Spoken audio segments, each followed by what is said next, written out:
Kristin Shaw, and I am doing show and tell today with Kumar from Connico. How are you, Shri? I'm great. How are you? It's nice to see you. I've known you for quite a few years now. Yeah, feels like a lifetime. Yes, I hear you. You've been moved up recently to CEO of Connico. Yep. I started at Connico, my first job out of college, and they put me right to work. Very first hour, the very first day, and they said, get out there. And worked with them over time to develop a lot of different skills. They sent me to conferences, got me out in front of people, whether I wanted to do it or not. And then Connie started talking with me about leadership opportunities and her vision for the company and what she wanted to do with it.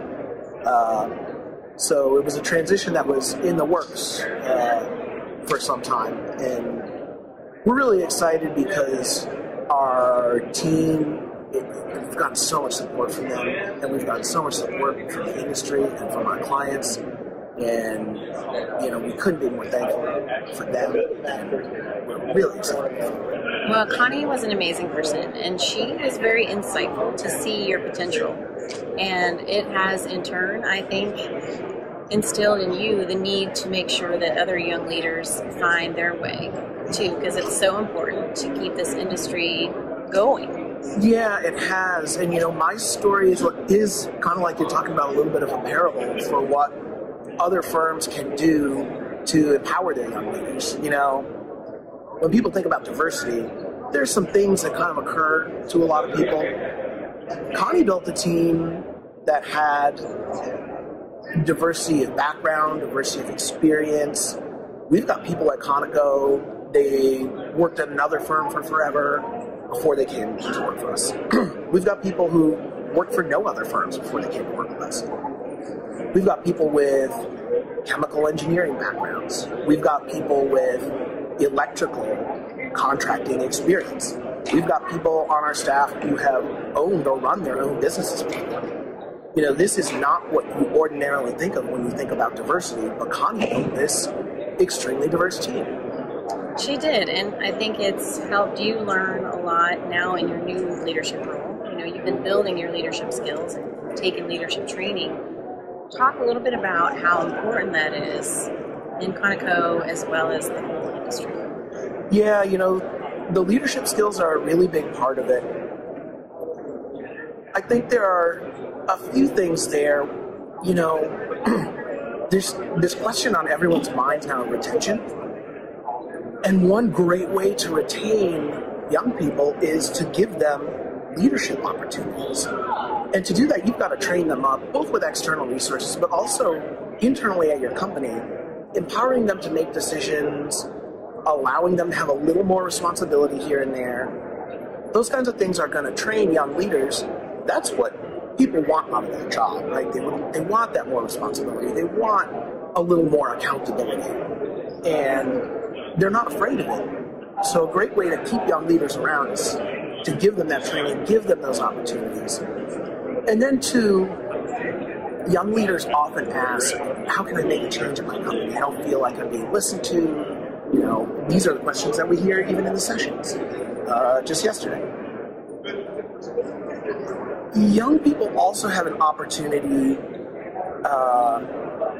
while they're learning from seasoned professionals, to be able to share with them different strategies that the young people are finding that are effective.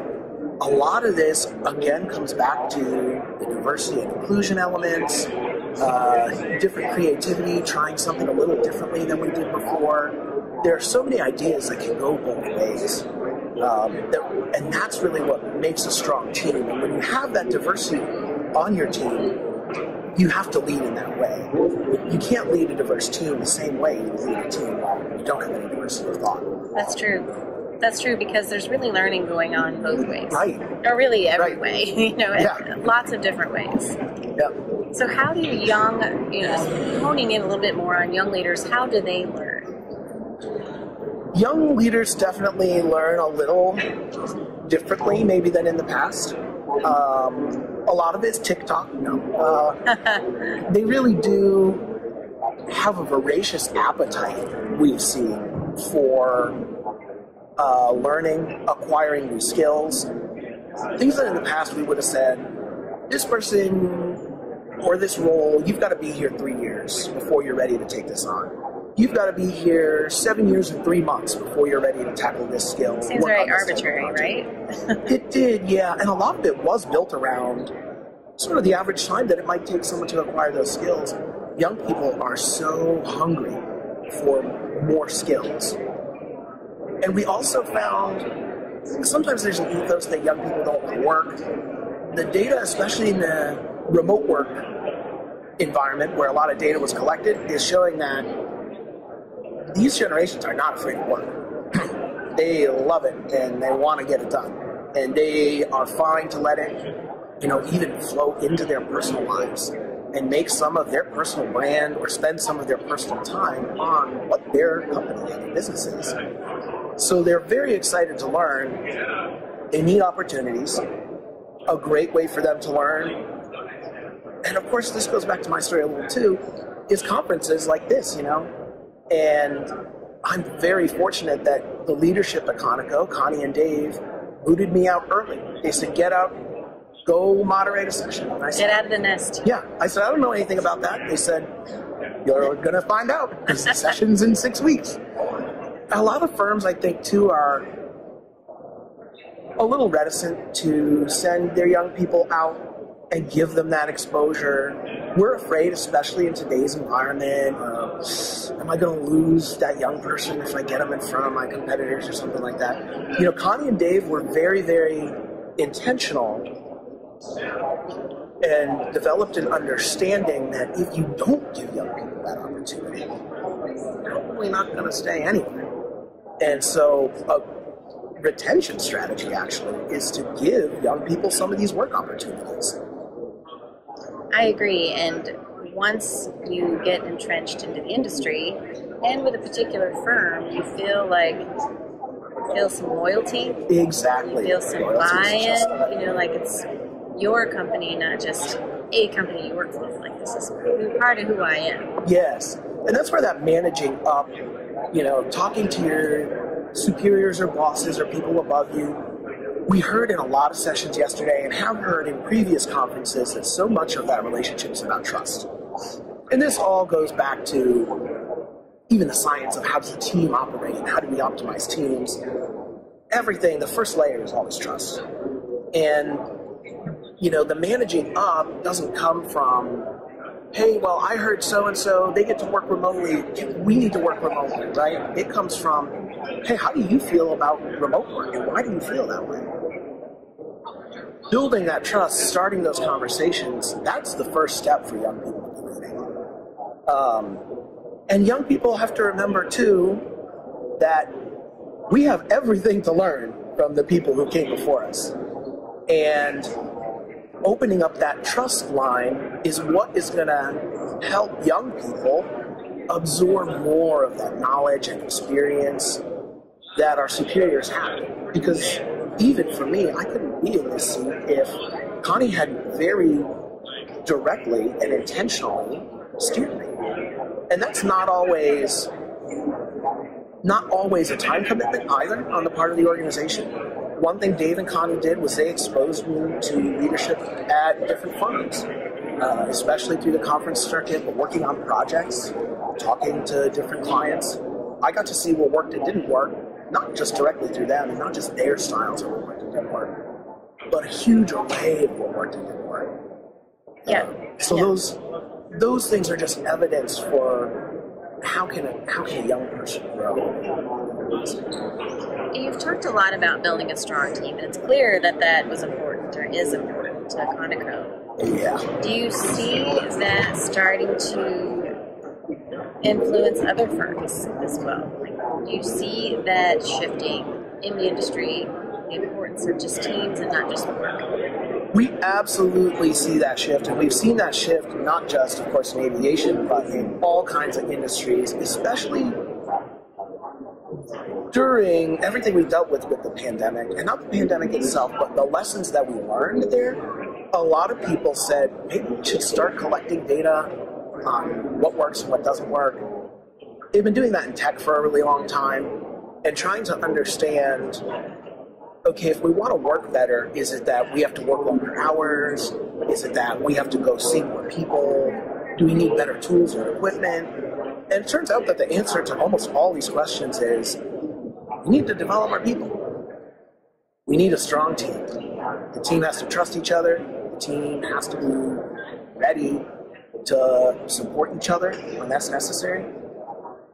And so the importance of a team, whether it's a leadership team or your full organization, is getting so much light shown on it right now. So many firms are undertaking, just crazy, fantastic initiatives where they're intentionally working on their teams. They're seeing that not only is there an increase in efficacy, right, but there's an increase in happiness.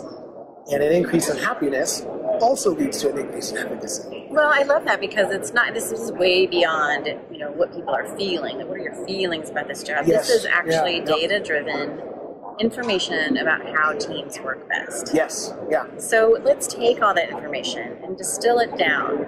If somebody were to ask you for advice on how to build a strong team, what would you say? What are the key pillars?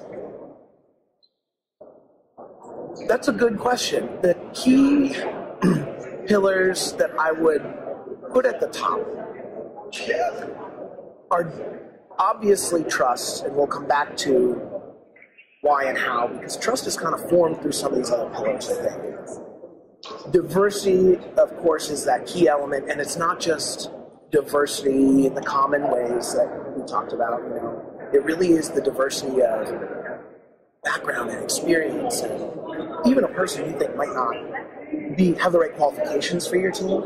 If they've got the right mentality for your team, they're probably going to be really, really good. And so don't discount anyone who doesn't have, the exact right resume, the exact right job experience. Bring those people into your team. If Connico is any weather bar, it's a very effective strategy to diversify bond. The other thing that's really important for the team, of course, is communication. And we constantly hear or read about, in any relationship, you want to over-communicate because you've got things in your head, you don't know what the other people are thinking. But on the team, that over-communication leads to a feeling of respect. You're respecting other people's time, you're making sure that you're not surprising anyone. And it also leads to a feeling of safety and comfort. And when you feel like the people on your team are not going to surprise you, they're going to share bad news with you as well as good news, they're going to tell you about something before they do it, you begin to trust that other person. Those are very good points, and actually, that is all true for good relationships across the board. Business relationships, personal relationships. And that all ties into who we are as humans, which then drives better results. Yes, yeah. And a lot of this I actually learned from my relationship with my fiance. She's the expert on that. That really is true. It all ties together, right, Sri? Yep. Well, thank you so much for joining with us today. A lot of good things to think about, and I'm sure you're going to do great here. Yeah, thank you. I am just really glad to have the opportunity to be here. It was incredibly exciting. It was a lot of fun. Have a great day. Thank you, you too.